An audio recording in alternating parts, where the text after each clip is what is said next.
व्यासपीठ आणि रसिक श्रोते हो नमस्कार. तुम्हा सर्वांचं या कार्यक्रमामध्ये सहर्ष स्वागत. स्वतःला आणि स्वतःबरोबर इतरांना आनंद देते ती कला, अशी कलेची साधी सोपी व्याख्या आहे. कलेशिवाय माणसाचं आयुष्य नीरस होतं. साने गुरुजींनी लिहिलेलं श्यामची आई ही अशीच एक अजरामर कलाकृती. प्रेक्षकांनी भर धरून प्रेम केलेली आणि प्रेक्षकांशी अतिशय उत्कट नातं असलेली. 1953 साली या कलाकृतीवर चित्रपट निर्माण करण्याचा मोह प्र. के. अत्रेंना झाला आणि त्यांनी वनमाला माधव वझे यांना घेऊन एक उत्कृष्ट चित्रपट दिग्दर्शित केला. या चित्रपटाची प्रमुख ओळख म्हणजे भरतरीनो पितांबरा दिला पाडून हे अत्यंत भावुक आणि गोड गाणं. तब्बल 80 वर्षांनी पुन्हा सुजय डहाके या गुणी दिग्दर्शकाला या चित्रपटाची भुरळ पडली आणि त्याने संदीप पाठक, गौरी देशपांडे अभिनीत श्यामची आई केला. या चित्रपटामुळे पुन्हा एक उत्तम कलाकृती जन्माला आली आणि या चित्रपटाचं गारूड अजूनही आहे याची प्रचितीही आली. या सिनेमात श्यामच्या आईची प्रमुख भूमिका करणाऱ्या गौरी देशपांडे या गुणी अभिनेत्रीची अनौपचारिक मुलाखत ऐकण्यासाठी आपण इथे एकत्र आलो आहोत. तसंच दुसरं एक अतिशय अभिमानास्पद औचित्य म्हणजे माननीय विनोद कुलकर्णी यांची महाराष्ट्र साहित्य परिषद पुणेच्या कोषाध्यक्षपदी निवड झाल्याबद्दल त्यांचे अभिनंदन आणि सत्कार. यानंतर मी आम्ही पुस्तकप्रेमी ग्रुपचे समन्वयक माननीय श्रीराम नानन यांना प्रास्ताविक आणि स्वागत करण्यासाठी आमंत्रित करते.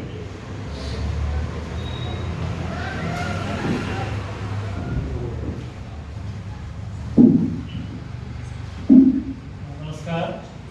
आमचे सर्वांचे मार्गदर्शक विनोद कुलकर्णी, श्री टेकी सर, डॉक्टर सोत्री, त्यानंतर आजचे उत्सवमूर्ती गौरी मॅडम, अभिक रहाट, पायगुडे, कुलकर्णी मॅडम, या सर्व स्वागत तर आपण करणारच आहोत. पण तरी थोडंसं मला ह्या कार्यक्रम आपण कसा निवडला थोडंसं फ्लॅशबॅकमध्ये मी तुम्हाला देऊ इच्छितो. मराठी मनाच्या भावविश्वात साने गुरुजींचं बरंच आधार भारत हे गाणं आणि श्यामची आई त्या दोन्ही गोष्टीला अतिशय महत्वाचं स्थान आहे. म्हणजे बरंच आधार भारत होय आणि श्यामची आई हे पुस्तक आमच्या पिढीने सुट्टीमध्ये देवळामध्ये 1-2 कॉपीज असायच्या त्या वाचल्या. त्याच्यानंतर आपल्या पुढच्या पिढीला ते घरामध्ये वाचायला मिळालं आणि आता मला कल्पना नाही की पुढे ते चालू राहील की नाही, पण आपण अशी आशा करूया. पण मला आठवत आहे की मी कोकणामधल्या लहान गावामध्ये राहत होतो आणि मे महिन्याच्या सुट्टीमध्ये आम्हाला अनेक गोष्टी शिकवण्याबरोबर श्यामच्या आईचं पुस्तक वाचायला असायचं. तर मग माझी 20-15 झाली मला आता ते वाचायला दे आणि आपली पिढी आपल्या मुलांची पिढी ते वाचताना रडली नाही. तर हे सामर्थ्य त्या पुस्तकात आहे. मगाशी मी आचार्याच्या पुस्तकाचा उल्लेख केला, चित्रपटाचा उल्लेख केला. ह्या मॅडमला मी कसं बोलवण्याचा पुढाकार घेतला ते तुम्हाला थोडंसं म्हणजे गमतीशीर म्हणजे असं की ग्रंथ महोत्सवामध्ये अरुण म्हात्रेजी काव्य वाचनासाठी आलेले होते आणि तो बापले कसा कार्यक्रम केला कारण त्यांची मुलगी त्यांच्याबरोबर असायची. अरुण म्हात्रे माझे मुंबईच्या कोटार कॉलेजमध्ये वर्धन होते आणि साहजिकच आपला वर्धनीकडे इथे प्रमुख कार्यक्रमासाठी वेगवेगळा आनंद असतो. तर सकाळी माहिती घरी येऊन गेले, संध्याकाळी तो कार्यक्रम झाला आणि सुरुवातीला सूत्रसंचालन आणि चिटणीस पहिल्यांदा त्यांच्या कन्याची सगळी इंट्रोडक्शन बाहेर वाचून दाखवला.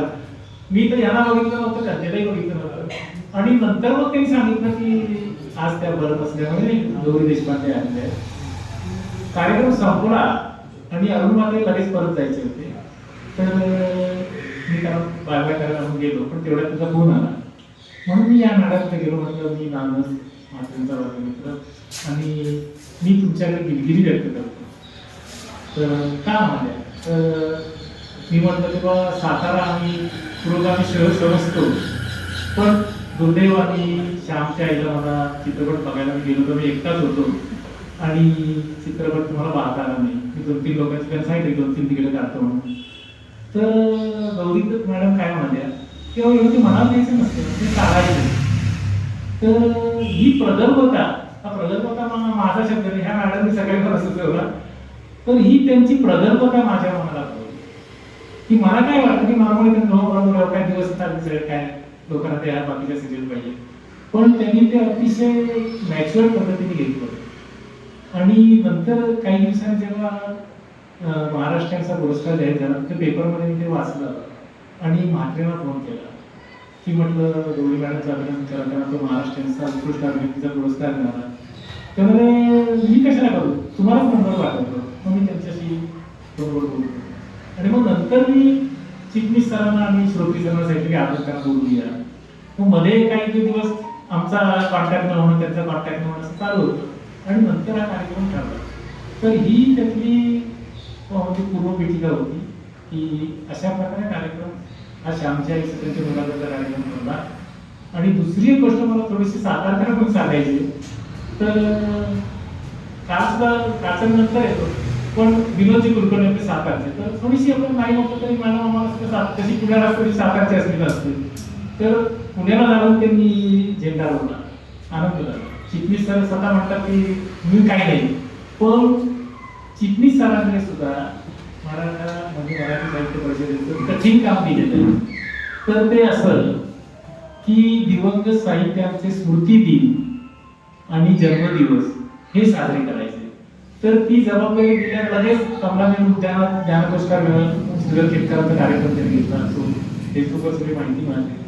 अनेक लोक त्यांना विसरले पण असतील, अनेक लोकांना माहिती नसतील. तर ती अशा प्रकारच्या प्रकारे त्यांनी काम केलं. आणि तिसरी गोष्ट म्हणजे अशी की 149व्या वर्षी साताऱ्यातल्या मनुष्याला वसंत व्याख्यानमालेत बोलण्याची संधी मिळाली. तर या सगळ्या पिढ्यांसाठी आपण सगळ्यांनी काय होतो आपण त्यांचा सत्काराचा कार्यक्रम घेतला. मी काल श्रोती सरांच्या भाषणात गेलो होतो आणि असं म्हणतात की पुण्याला एका वक्त्याने जिंकलं की त्याला कुठेही बोलता येतं. कारण खरंच ऑडियन्सला शांतपणे स्टेबल पद्धतीने ऐकत होता. खूप संख्या होती. म्हणजे सूत्रसंचालिका जर म्हणाल्या की आजच्यासारखी उद्याला सुद्धा गर्दी होती, आजच्याला गर्दी होती. म्हणजे याचा अर्थ आम्ही असा झाला की काल गर्दी चांगलीच होती, आज तर तिथे भारतीताईंचं व्याख्यान होतं. तर ह्या सगळ्या 2-3 गोष्टी आनंदाच्या गोष्टी झाल्या. आणि आपण सगळ्या आम्ही पुस्तक प्रेमी या समूहात्मक बांधलेले आहोत. आपापले उत्पन्नाचे स्तर वेगळे, वाचनाचे स्तर वेगळे, राजकीय भूमिका सुद्धा आपली कदाचित प्रत्येकाची वेगळी वेगळी असू शकेल. पण याचा कुठलाही हे न करता आपण या पुस्तकाच्या प्रेमाचा बांधतो. मी मॅडमला सांगितलं की इथे आमची थोडीशी चिटपूट खर्चात नव्हतं, पण भांडणं अशी टोकासाठी भांडणं बरोबर होत नाही. नाहीतर आता त्या राजकीय भूमिकेमुळे 50-50 वर्ष त्यांनी शाळेत जे असे शाळेचे ग्रुप असतात अशी मैत्री तुटते. तर ह्याला सगळ्याला फाटाळून आपण सगळे एकत्र आले. मला एक आणखी एक गोष्ट सुचवायची की वैद्य मॅडम आणखी बरेच सध्यातही आहे, रागिणीतही आहे, आणखी बरेच लोक आहेत. तर साताऱ्यामध्ये या आम्ही समूह या समूहाच्या मार्फत एक सुबुद्ध समाज म्हणून आपण घडवण्यासाठी पुढाकार घेतली. नाही कठीण नाही, तुम्ही कठीण नाही ते, आपण आपलं काम करत राहायचं. मला पूर्ण आत्मविश्वास आहे की आपण चांगलं करू शकू. आणि वाचनाचा असा एक चांगला वाचनाच्या मार्फत किंवा असे कार्यक्रम असतील तर हमखास लोक येतील. म्हणजे मगाशी लोक म्हणत आहेत की गर्दी हा विषय वेगळा आहे, गर्दीचा संबंध नाही. मला त्यांनी ती प्रगल्भता मगाशी विषय वापरला. 10 लोक जरी आले तरी ते श्यामच्या आईच्या अभिनेत्रीला ऐकायला येतात. मी त्याच्यात खुश आहे. मला आणखीन एक गोष्ट सांगायची वाटते की ह्या वयामध्ये नॉन ग्लॅमरस भूमिका घेणं आणि सध्याच्या TRPच्या जमान्यामध्ये हे फार कठीण गोष्ट आहे. ते सगळं TRPचं गणित वाचता येते. आणि मला मॅडम शर्मिला टागोरची आठवण येते. कारण 69 साली 2-3 वर्षापूर्वी मी पॅरिस आलेला होता आणि आम्ही जेव्हा कॉलेजमध्ये होतो तर ते सगळं असताना सुद्धा आराधनामध्ये त्यांनी आईची भूमिका घेतली. त्याच्यानंतर मौसम काळावर त्यांचा खूप दुधाईचीच भूमिका होती. तर असं धाडस गौरी मॅडमने टाकलं. तर कठीण गोष्ट आहे या सगळ्या TRPच्या वातावरणामध्ये. या सगळ्या गोष्टीमुळे मला सारखा आग्रह चालला होता की आपण यांना बोलूया. आज तो दिवस आलेला आहे चांगली. आणि परत एकदा माझं सांगणं आहे की लोक कमी आले तरी मी अजिबात नाराज नाही. आणि मला ही मॅच्युरिटी अरुण काका बरोबर मी सुचवली. ते म्हणजे काही आपलं ठरलं ना कार्यक्रम घ्यायचा आणि कार्यक्रम घ्यायचा. आणि चांगली लोक इथे आलेले, मॅच्युअर लोक आलेले. तर परत एकदा मी सगळ्यांचे स्वागत करतो. आणि हा ग्रुप असा आपण बळकट करूया. आणि आपले 2-3 चांगले कार्यक्रम झाले. जे साहित्य संमेलन झालं त्याच्या आधी एक वर्ष झालं म्हणून दांडेकर विश्वासराव दांडेकरच्या अध्यक्षतेखाली कार्यक्रम झाला. सानिया काही आल्या त्यांचाही कार्यक्रम झाला. तर आपण आपलं वेगळे पण जपूया आणि काही दिवसांनी कुठलंही पुस्तक असेल, एखादा कंसामध्ये वादग्रस्त सिनेमा असेल, पण त्याच्यासाठी मग आम्ही पुस्तकप्रेमीच्या ग्रुपनी मत मांडलं म्हणजे ते खरंच सुबोध दर्शन असे आपला आपण आवाका तयार करूया. आणि मला बायबलच्या बद्दल बोलायचं, मला माफी मागली, मला तुमची इतकी माहिती नव्हती सुरुवातीला, पण त्यांच्याशी मी गप्पा मारताना एकदम स्पृहाच्या त्या एका दुसरी गोष्टीचा उल्लेख केला तर ते म्हणाले, "हो, त्या सिनेमावर त्यांना मालिकेत होतो मी, आता आम्हाला आता वृद्धत्वामुळे विसरायला होतं, पण त्या मालिकेत ते काम केलं होतं." आणि नंतर मिसेसला आणखीन एक मालिका आठवली आणि इंजिनियर आहेत ते, आणि त्याच्यानंतर हा त्यांनी अभिनयाचा मार्ग स्वीकारलेला आहे. तर त्यांच्याबद्दलही मी आदर व्यक्त करतो. त्या दोघांनाही त्यांच्या फील्डमध्ये अधिकाधिक यश मिळो आणि असेच तुम्ही खूप रोल आपल्या साहित्यामध्ये असे आहेत श्यामच्या आईसारखे, तर ते आपण करावे अशी विनंती करतो आणि माझं प्रास्ताविक सांगतो.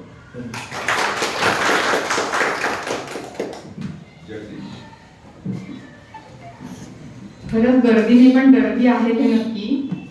आता आपण काही सत्कार घेणार आहोत. अखिल भारतीय मराठी साहित्य महामंडळ संमेलन निधी विश्वस्त, महाराष्ट्र साहित्य परिषद शाहूपुरी शाखेचे अध्यक्ष, गुजराती अर्बन कोऑपरेटिव्ह बँकेचे चेअरमन, जनता सहकारी बँकेचे संचालक, नगर वाचनालयाचे स्वीकृत सदस्य, वनराई चॅरिटेबल ट्रस्टचे सचिव, सातारा जिल्हा बाल विकास समितीचे सचिव, गोकुळ प्राथमिक शाळेचे अध्यक्ष आणि महाराष्ट्र साहित्य परिषद पुणेचे नवनिर्वाचित कोषाध्यक्ष माननीय विनोद कुलकर्णी यांचा इथे सत्कार होतोय. मी अभिनेत्री गौरी देशपांडेंना विनंती करते की त्यांनी माननीय विनोद कुलकर्णी यांचा सत्कार करावा.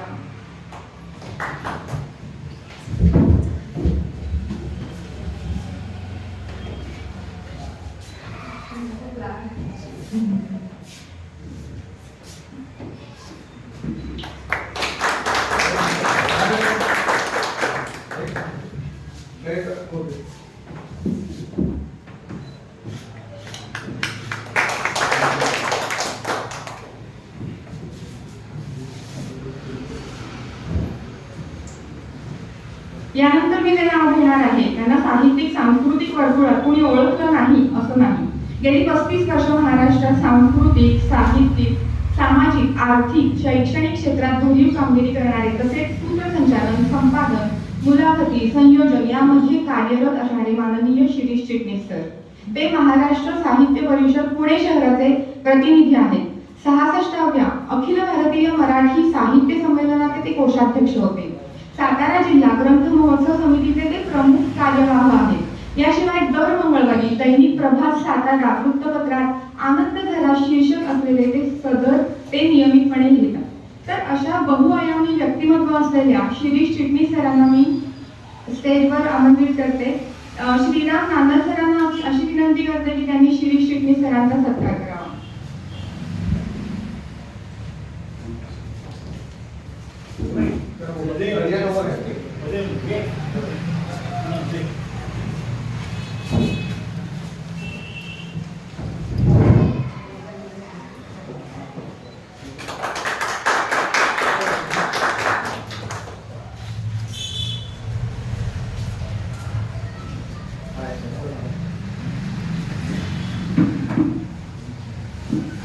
धन्यवाद. यानंतर माननीय विनोद कुलकर्णी यांना मी अशी विनंती करते की त्यांनी आपलं मनोगत व्यक्त करावं.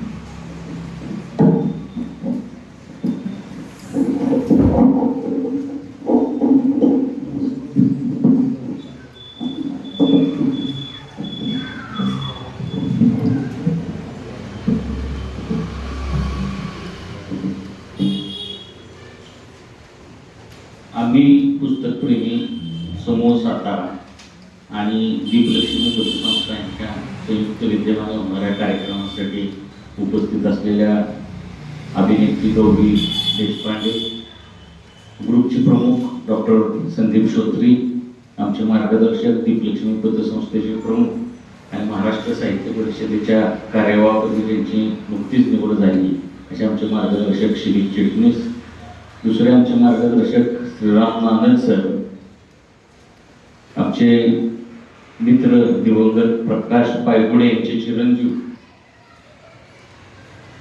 आणि यांच्या सूत्रसंचालन करणाऱ्या डॉक्टर देशपांडे महाराष्ट्र साहित्य परिषदेच्या कोषाध्यक्षपदी निवड झाल्याबद्दल माझा सत्कार केला, त्याबद्दल मी समूहाचे अत्यंत आभारी आहे. महाराष्ट्र साहित्य परिषद ही 117 वर्षाची परंपरा असणारी संस्था आहे. पण साधारण 106 ते 8 वर्ष सातारा शहराला, सातारा जिल्ह्याला तिथं कवडीची किंमत नव्हती. हे आवर्जून तुम्ही लक्षात घेतलं पाहिजे. महाराष्ट्र साहित्य परिषदेचं 60 वर्षापूर्वीचं कार्यक्षेत्र हे संपूर्ण देश होतं. म्हणजे देशात आपण होतो का नाही हा प्रश्न आहे. त्याच्यानंतर आत्ताचं कार्यक्षेत्र त्यांचं 15 जिल्ह्यांचं आहे. पुणे आपल्यापासून 105 किलोमीटरवर आहे आणि सांगली, सोलापूर, नगर हे थोडं आपल्यापेक्षा जास्त लांब आहे. तरी साहित्य परिषदेमध्ये आपल्या जिल्ह्याला मान सन्मान नव्हता. आत्ताची रचना बघितली तर प्रमुख कार्यवाह सुनीता राजे पुसेगावचे आहे. त्याच्यानंतर त्याच्या खालचं पद कोषाध्यक्ष मी सातारचा आहे.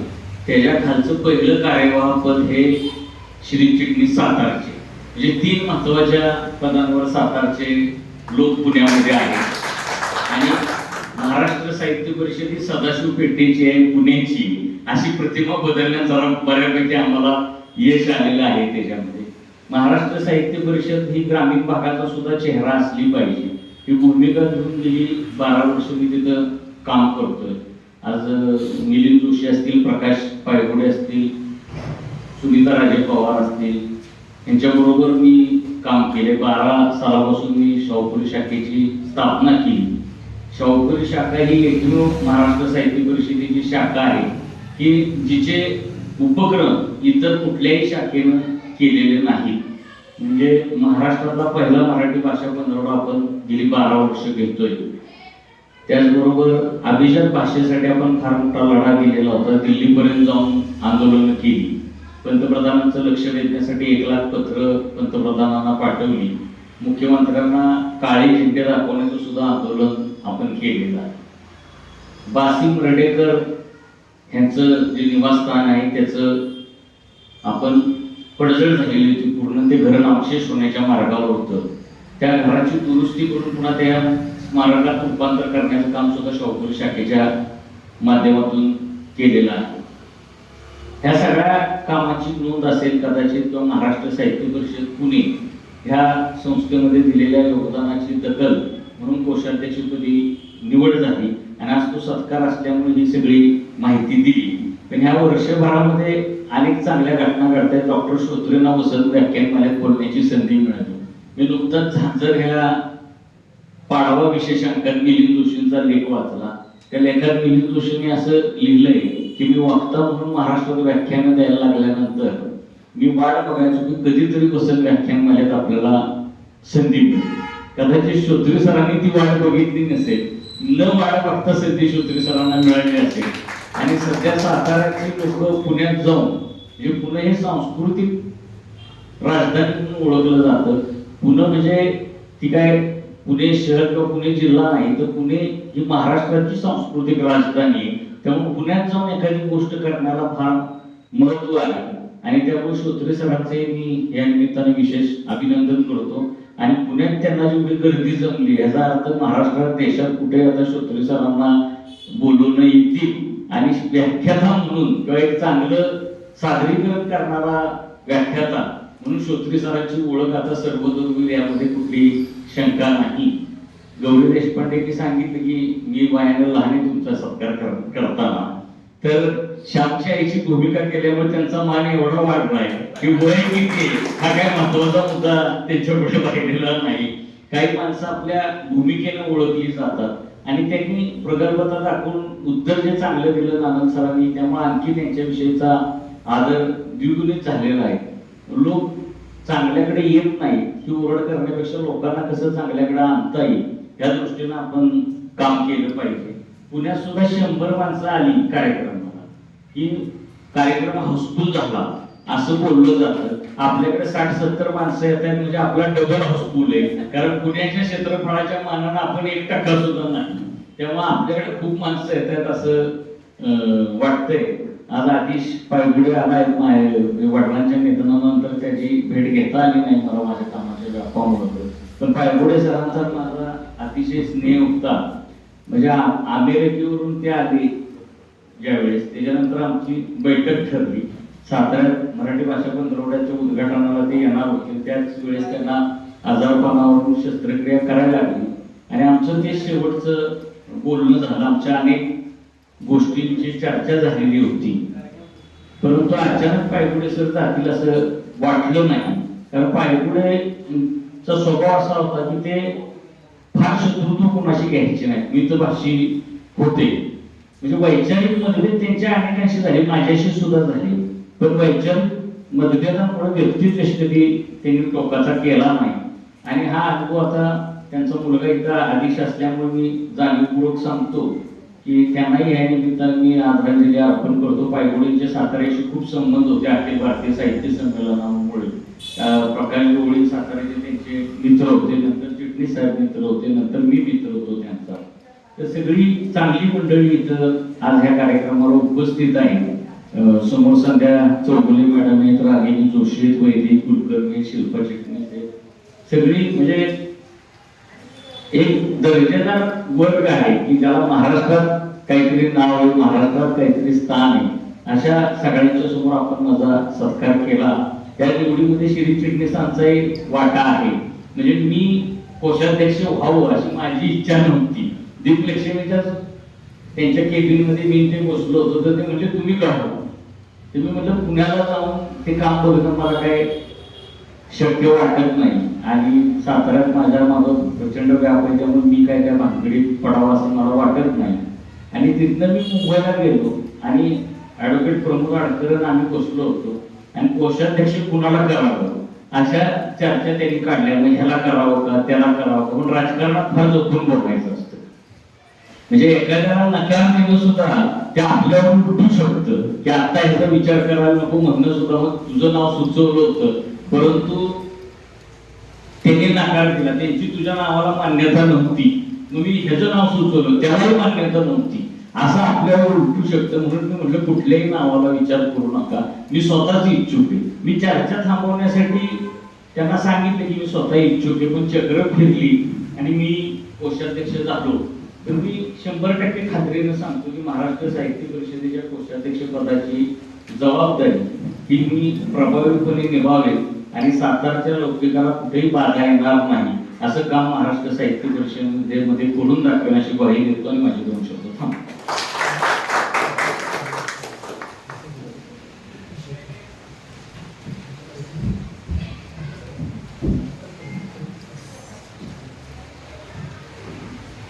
अनेक वर्ष साताऱ्यामध्ये वैद्यकीय सेवा देणारे ज्येष्ठ डॉक्टर रवींद्र हर्षे सर यांचं अगदी नुकतंच निधन झालं. तर त्यांच्यासाठी आपण 1 मिनिट उभं राहून श्रद्धांजली देऊ.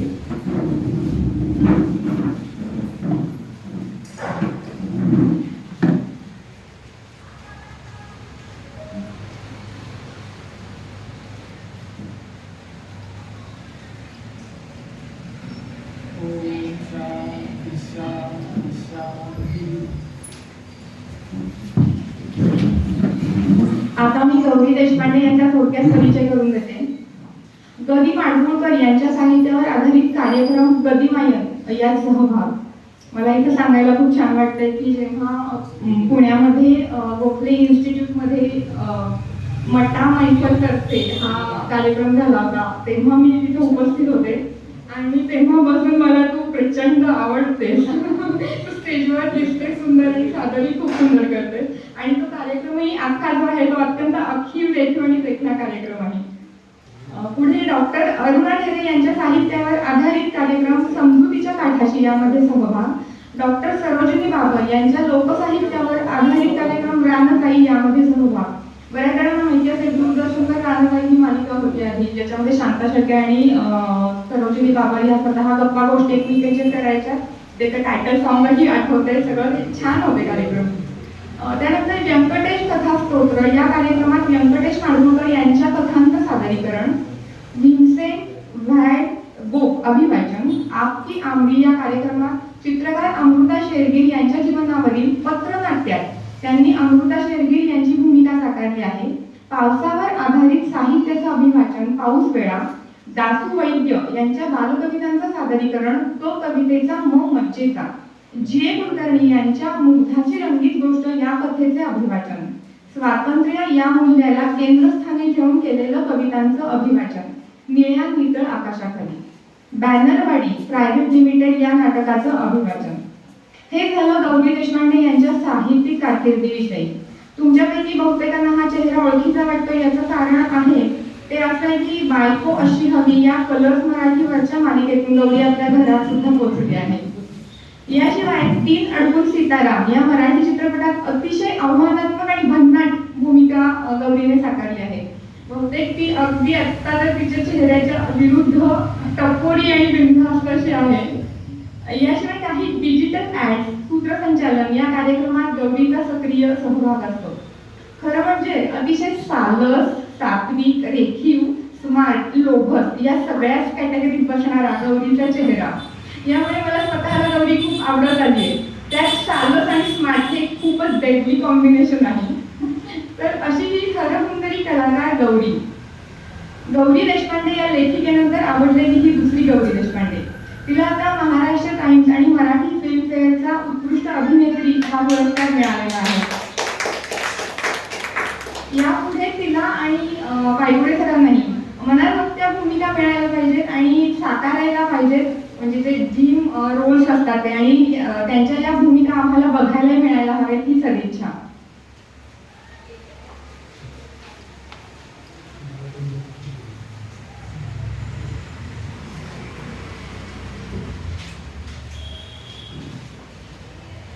आता मी शिरीष चिटणीस यांना विनंती करते की त्यांनी आजच्या उत्सव मूर्ती गौरी देशपांडे यांचा सत्कार करा.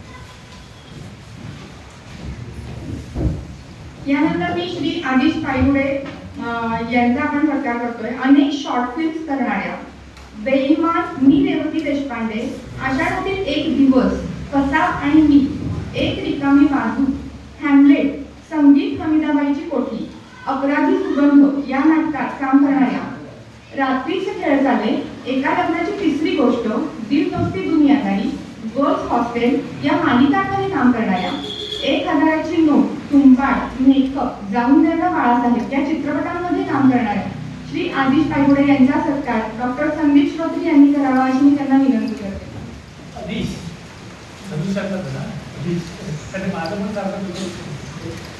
मला सांगायला अभिमान वाटतो की पुण्यात होणाऱ्या वसंत व्याख्यानमालेचं 149 वर्ष चालू आहे आणि त्यामध्ये सातारचे प्रसिद्ध डॉक्टर संदीप श्रोत्री यांना व्याख्यानासाठी आमंत्रित केलं होतं आणि रहस्यमय इंका संस्कृती असा त्यांच्या कालच्या व्याख्यानाचा विषय होता. ही सातारकरांसाठी नक्कीच अभिमानाची गोष्ट आहे.